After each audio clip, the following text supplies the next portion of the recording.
Again, sorry about that second interruption. Here we were just talking about the test process and context, and basically just be cognizant of what the context is.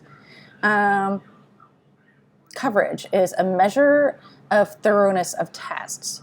How many tests are passing, how many internal versus external are passing, how many tests with co-applicants are passing, etc. So you don't want to necessarily just say, like, I covered everything. You want to have different types of tests with different questions, different states, different for auto, home, health. For insurance, you want to have different types, and then package.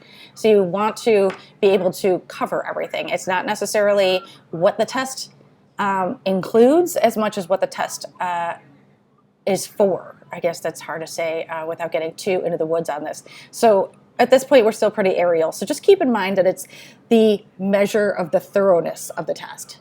The test basis is what the tests are derived from. What type of test is this? Is this for car insurance or health insurance? Is this Ohio, Pennsylvania? Which requirements apply to this test? So right here, you just want to consider, like, basically, I had said earlier that the tests that I do in just one subset of a subset, 18,000 of them, that's only about 5% of the work. Those are our rules tests, where we're testing rules for the insurance agency. And there are all kinds of different ones. They break down even further into the different states, the different types of insurance, which is a line of business, the different products that are offered. So it really, they vary so much. And that's something we're going to talk about a lot more later. And then you have your key performance indicator, KPI, and this is just a measurement toward the goal. If you were talking to your boss while you're doing some testing, she'd say, how far along are you? You'd say, I'm halfway through the day, but I'm only 10% through my test because I've got a big bug that's stopping everything. Or you'd be like, I'm only halfway through the day, but I'm already done. And now I'm going to move on to some newer tests and start something else because everything went really smoothly and now we're ready for regression testing.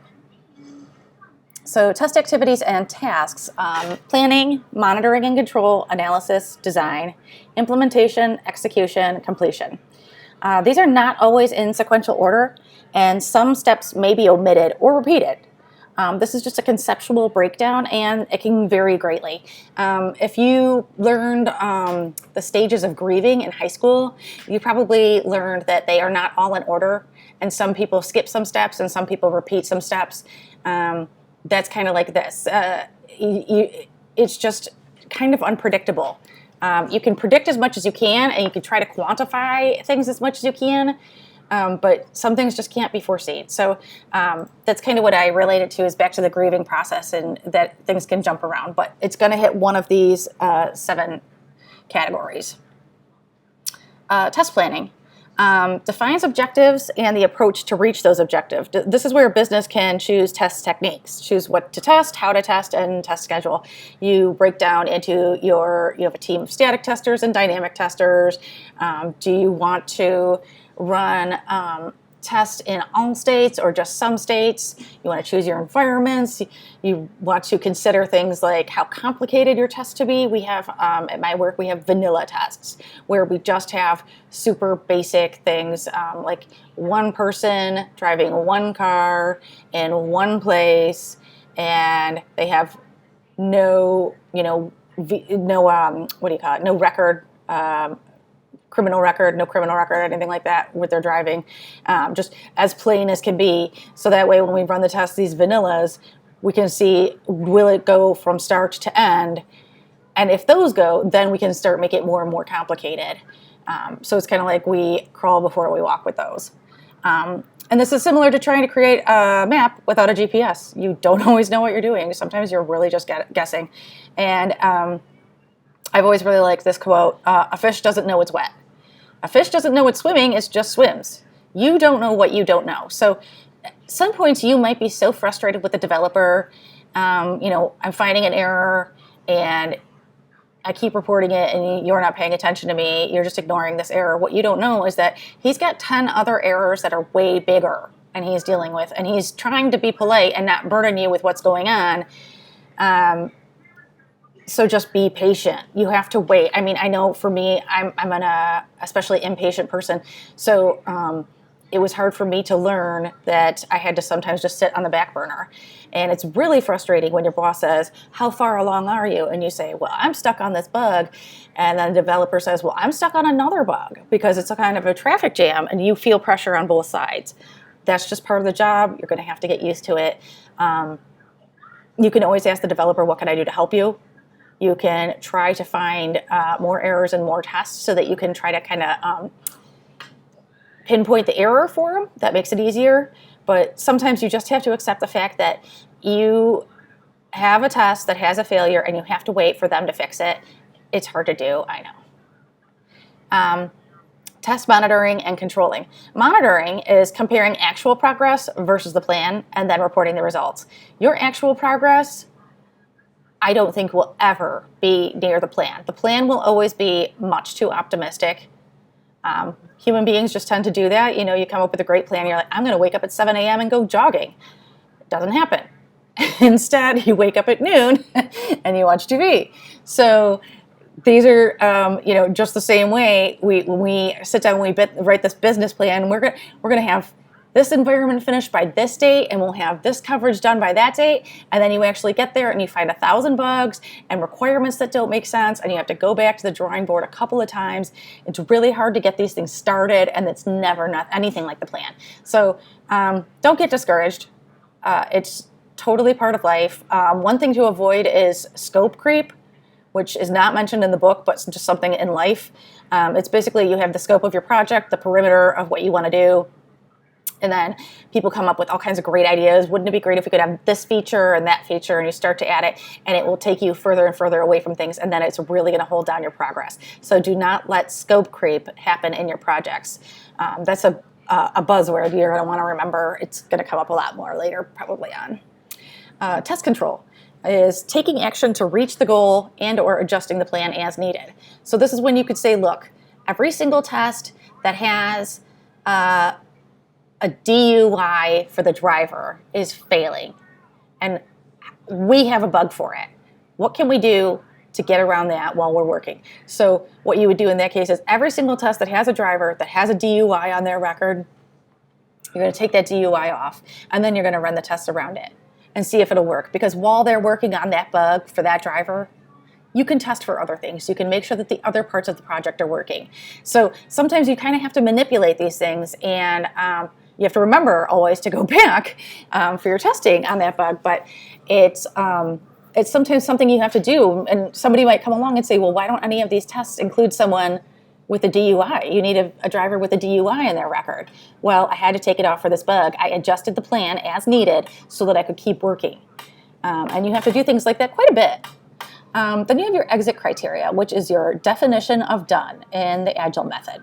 And testing is finished only after all tests and all options are completed. And now I want to say, this is what the book says, but in my opinion, testing is really never done. I mean, things are always changing. There's an infinite number of ways that things can change. So testers, we're always going to be in work. You'll never suffer from unemployment. Checking the results and the records against the original criteria is required. Basically, is it doing what it's supposed to do? Assessing the quality of the results. Are there bugs? Is it easy to use? I used the example earlier of the bug on the watercraft. And does that bug affect the quality of the product? Not really. Probably no one's ever going to see that except me.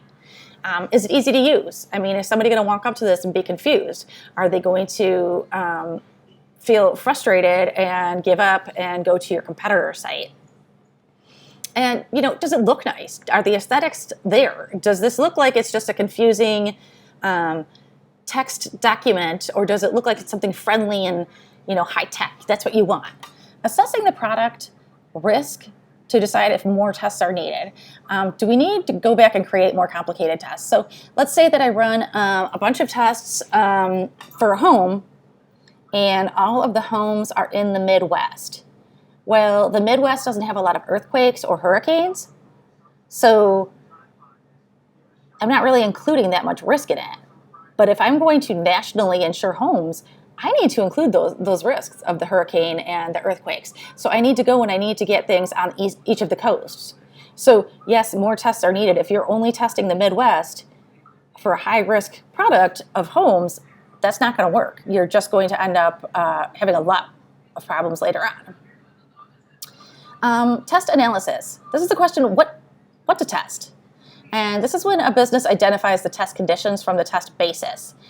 Basically, you decide things like, I want to do insurance for homes, and then you identify, I want to do homes on the East Coast, in the Midwest, on the West Coast, in the South.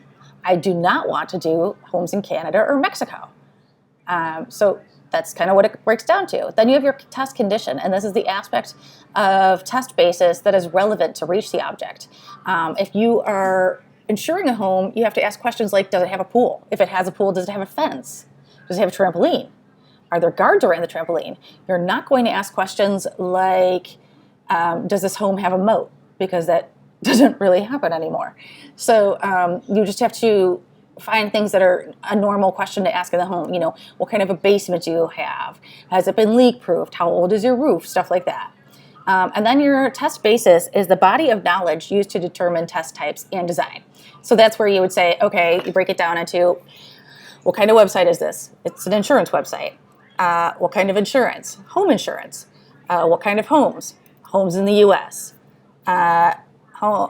Is there anything more specific than that? And then you would break that down into, it's a townhome, it's a condo, it's a mobile home, it is a dwelling, or it's a farm.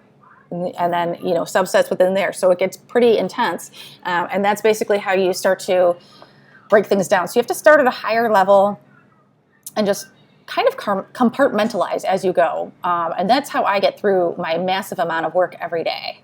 I actually do a lot more testing than my colleagues at my job because I have a very good grip on how to compartmentalize things. And I think in part that's due to the fact that I'm just really good at Excel and SQL. Test analysis continued. Examples of a test basis, requirement specifications, your business requirements, your functional requirements, system requirements, user requirements, etc. I'm going to go over those real quick. Your business requirements is, what does your business want? The company hired you to do a job. They want a website that will bring in customers. Then your functional is actually what the developers can do.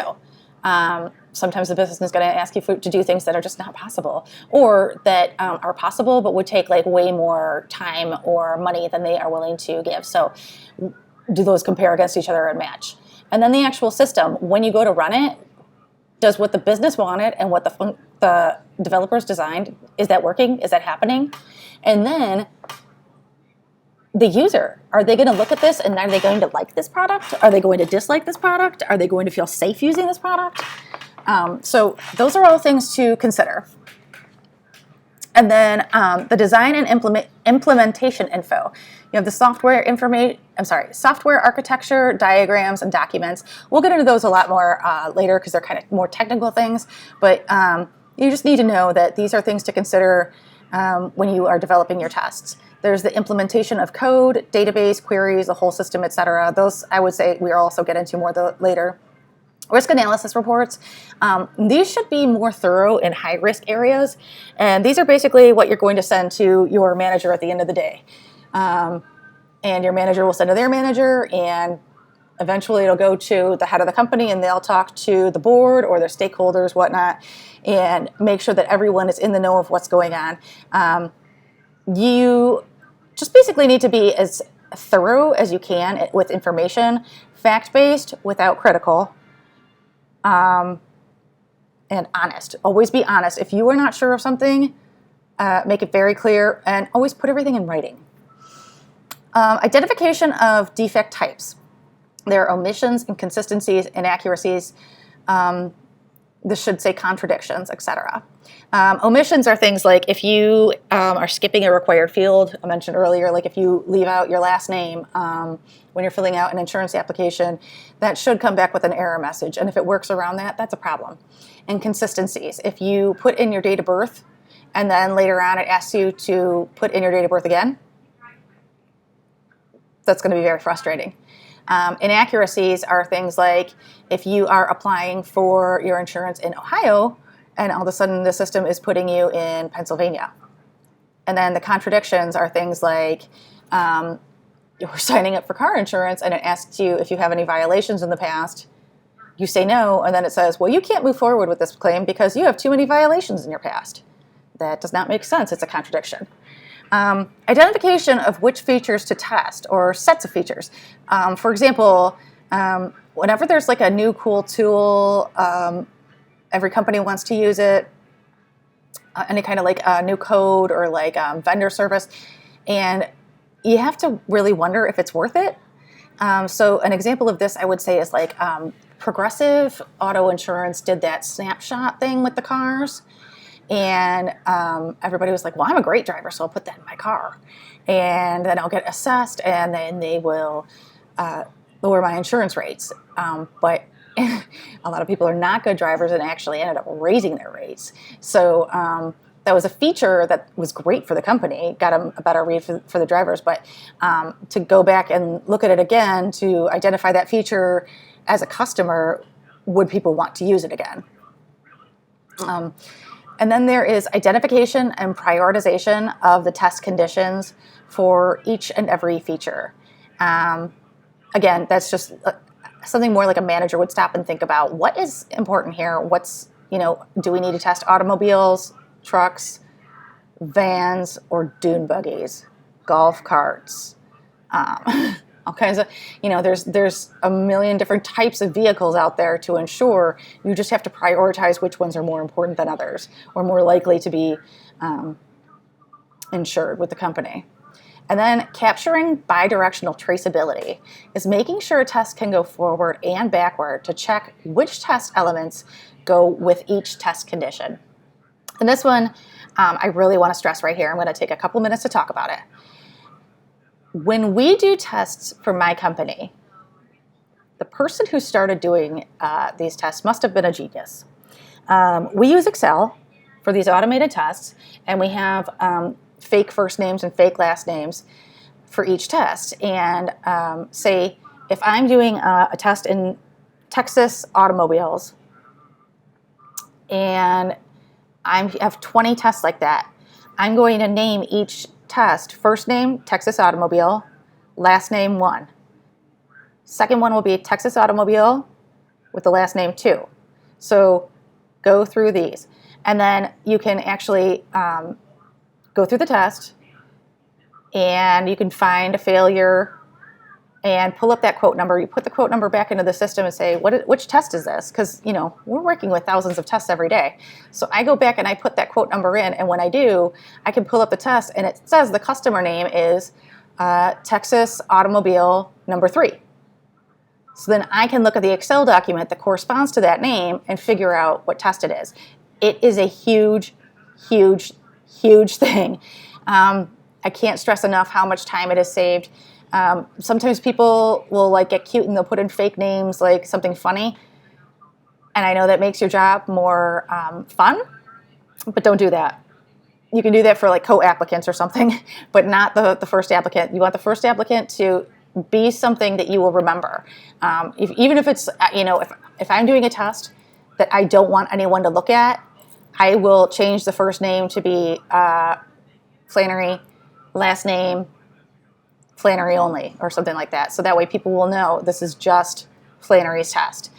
It's really important to have this. I can't stress it enough. If you want me to go over it more, I will. I'll try to find some examples of it from my work, but that could be hard just because of, I'm not sure what I'm allowed to show or what I'm not. But it is very important to make sure that your tests make sense, using the name or some ability to trace them. It's the same as if you were to save a document on your computer. You give it a name that you could search for easily. That's what you need in these tests. Do not get fun. That's all I could say is, it'll take you so much more time to find those fun names. You'll look for Tyrion Lannister for an hour when you could have just found Texas Auto 3. So moving on. Sorry, I went on a little tangent there. Okay, D, test design. Test design answers the question how to test. It is creating test cases from test conditions, and the test conditions are elaborated more at a high level in the test cases. This kind of sounds like we're repeating ourselves. So basically, you have the test cases, and they are from the test conditions, which are the business requirements. So that's where you would say, okay, this test it's Texas, it's auto, and I need a driver with a DUI on their record. So I would create a test case around that condition. And the test design includes designing and prioritizing test cases and test sets, identifying necessary test data for conditions and cases, and designing the test environment and required infrastructure and tools, and identifying bidirectional traceability between the test basis, conditions, cases, and procedures. Again, that bidirectional traceability is super important. And then designing the test environment and required infrastructure tools. That's important. That's important for automated testing. I don't know how every company does it. I only know the company that I work for, but we have our own proprietary website that we can run these tests on a virtual monitor using Excel. And then the virtual monitor will create results that will go to SQL, and SQL will transfer those results to our website. So I can go on the website and I can see real quick, 5,000 tests failed last night for no reason. The system must have been down. Electricity must have been out. Something like that. So that's how we have it set up. And again, I'm not sure, what I can say or not say as far as my business goes, but it is very important that each company has a way of testing these things. Manual testing is very important, but it will not test as much, and it won't cover as much. It won't cover as many tests as fast. It really is a huge time saver for a company to have that tool. Test implementation. Do we have everything in place to run the test? Are we actually ready to go? Test implementation is where a business can specify test procedures. The test implementation includes the development and prioritization of test procedures, creation of test suites from the test procedures, and arranging the test suites within the test execution schedule for efficiency testing.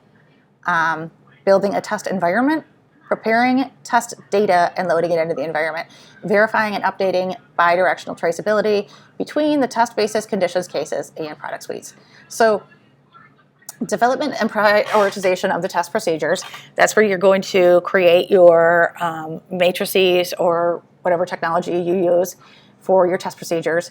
You're going to prioritize them according to what the business has decided as the most important, usually the higher risk. The creation of the test suites and the test procedures. So like I said, we start with the vanilla, and then we make the tests more and more complicated as we go. And then we arrange the test suites within the test execution schedule for efficiency testing, meaning some states are higher risk than others. So I'm more likely to test a state on the coast than in the Midwest, at least right now. And then building a test environment. That's what I was talking about earlier with our proprietary site. It's automated results something. I forget what the C stands for, but it's basically a site that was made specifically by our company for our company. And then preparing test data, and loading it into the environment. That's making sure that your tests make sense. Are you answering the right questions in the right places, and do those answers make sense? Verifying and updating the bidirectional traceability between the test basis, conditions, cases, and product suites. I think I've covered this enough, but it's really important to make sure that your tests make sense if you want to go back and find them, because when you really start working on a big project, it is so easy to get lost. And then test execution is kind of like, will this thing work? It's when the suites are assembled and run in a schedule. You actually are putting them through, like, oh my gosh, this is ready to go. I think we're going to do it. Test execution includes recording the identities and versions of the test items. The objects, tools, testware. That means, like, what are you testing? How are you testing? And which version? And to make that more clear, it's more like, this is a Texas auto test, I'm testing it automatically or manually, and I'm using it in the current version, or I'm using it in the regression testing, something like that. Executing tests according to a schedule. You always want to be on schedule, and if you're not on schedule, have a good reason why, and always document why. Comparing results, the actual versus the expected. Remember, don't get down on yourself. If they don't match, they probably won't. You have to study anomalies to find the cause. And this happens a lot when we have a test that will fail for no reason. Sometimes the power goes out. Sometimes the test will just stop. Sometimes things just happen and you don't know why. So you have to go back and look, especially if you're finding them over and over again. We had for a while tests that just kept failing and we could not find a reason why. It was very frustrating. What we found later on is that the vendor who sends us information was giving us inconsistent feedback, and that is why our tests kept failing. So we had to talk to them, and we actually ended up changing vendors. And be aware of false passes. Now, this is something that it can be taken a couple different ways, but for our purposes, I'll say there are times that a test will pass, like in the absence of an error, like we had talked about earlier, that fallacy. But then there are also times when you're looking at an automated test and it looks like it's passed because it didn't say it failed. Meaning a test just stopped, but it didn't actually say, like, I failed for this reason or that reason. It'll just stop. And you'll think, oh, well, it passed because it didn't fail. It doesn't say failure on it. It doesn't mean it passed. You have to go and you have to really look at all of your tests and make sure when it says it passes, it passes. And when it passes, is it including all of the coverages and details that you have added to that test? Because let's say that you are trying to test a home and auto package coverage, and it should include umbrella, and it says it passes, but you look closer and you realize this doesn't include umbrella. So one of the huge coverages on it is missing. Why is that? You have to go back and you have to look. So you really have to get a good eye for this kind of stuff. It takes a lot of practice, but you will get there. Reporting defects based on failures. We're going to talk about that a little bit more later on. And it's important to just make sure that you always document everything. Passing, failing, whatever. You've got to have a system to communicate to each other, and you've got to have it as fact-based as possible. Recording outcome of text execution with status. Pass, fail, blocked, version, test ID, etc. So if I'm going through a brand new set of tests and they are passing, failing, etc., I would say, okay, so 5 passed, 5 failed, and the other 10 were all blocked by this one bug. And that bug already has a ticket out for it, so until it's fixed, I really can't do anything. Or I can go around it and come back to you later on it. And so that's like the report you would send to a manager or a customer. And with that, you would always include like the version, current version, and the test ID. These are the Texas tests with the auto. You have to repeat these as needed and confirm that your fixes work and do regression testing. This is sometimes really annoying because you have to repeat and repeat and repeat a test, but you have to do it. You just have to make sure it's going to pass, and it's going to pass every time. And it's going to pass under many different conditions. So this is very tedious, but that's why it's nice to have automated testing, because you can say take the same test and repeat it 20 different ways and put that into your virtual monitor and let them figure it out for you. Saves a bit of time. But you really have to make sure that that fix works before you approve a ticket. And again, document it. You want to put down what information you had on that test and the passing results. And always do your regression testing. That's probably mandated through your work anyway. Verify and update bidirectional traceability. Again, very important. Always make sure that things make sense. G. Test completion, and that's when you're like, oh my gosh, does this really work? Test completion is completing data from tests to consolidate the experience, test wear, and other info. This occurs at major milestones. When the software iteration is complete, software is released, and maintenance release is done. So if you were working on a website, you might, like if it's a small website, you might only have test completion occur once, where you've made the website yourself, you put it out in the world, and there it is. And then you just keep it maintained. But for me, at my job, we are constantly having updates because of regulations, laws, etc. So with our test completion, we have an iteration every 2 weeks. So every 2 weeks, we do a major milestone where we do our test completion and we put out whatever's needed. And on top of that, once a month, we do a maintenance release. So we really have quite a few releases throughout the year, but that's just something that's done all the time. So your completion is never really complete.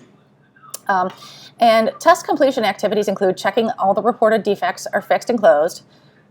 You should have a list of all of your bugs. I don't know how everybody else does it in my group, but I keep a document. Of all the bugs that I have open, and I make sure that they are all closed at the end of an iteration. And if they are not closed, I make sure I have a note on them. Always make sure you have everything documented. You never know what's going to happen. If you're going to get sick, not come into work for 3 days, and somebody else is going to have to try to figure out what you were doing, and you're lost, your work will get lost in the weeds very quickly in 3 days. So your coworker goes in, doesn't understand what's going on, and messes everything up. You don't want that. You want everything's really, really well documented. Writing a report for the stakeholders. This is not something that you would really do that much as a tester. That's more of like a manager or a manager's position. But you do want to be able to summarize things. Say, I went through these 20 tests today and only half of them passed. And here is, a quick Excel document including all the information. Something like that, so that even your manager could say, okay, I don't understand this, but at least I can pass it to them so that they can look at it if they're interested. Finishing and archiving the environmental data, infrastructure, et cetera, to reuse later. This is very, very important for automated testing because almost every test matrix that we use in Excel has been recycled from another test matrix. We just go in there and we update the state and the product and the dates and the different types of coverages, and we recycle and recycle and recycle our work. It's very useful for 2 reasons. 1, it saves time because we could just use the last one. But 2, if you accidentally delete something, it's really easy to recreate it because you can just go back to an old one and recycle it again. Makes life a lot easier. So really kind of never throw anything away. If you can, always save it to the share drive. Giving testware to other teams for tests. This is very helpful if you are working on a project that another team could benefit from. Don't be afraid to let them know, hey, I have this software or I have this idea. You might want to try it. And you never know because this kind of thing can really take off. I came up with an idea for our emails at my work and my boss liked it. So he made it a rule in our group that we use this thing for our emails, and then next thing you know, boss's boss found it and she really liked it, so she said, okay, from now on we're doing our emails the way she does hers. And then the boss's boss saw that and said, okay, everybody from now on, the whole department, everybody just does her emails the way she does hers. So now everybody does their email the way I do mine, just because I thought it was a good idea. I thought other people could benefit from my idea, and it really is a much more efficient way to do things. You want to review the lessons learned. Usually, like, your team will go through some kind of meeting, and then you can say things like, from now on, I don't think we really need to worry about the dune bugs. I think that they are just so minor, we can do maybe one dune bug test and move on. We don't need to go through all the dune bugs. And then use any information available to improve the future test process. You're going to get better and better, faster and faster every time. And the tests are going to get harder and harder. So you need to be able to fine-tune and keep going and be more efficient as you go. I'm going to take a quick break to load this to YouTube, and then I'll come back.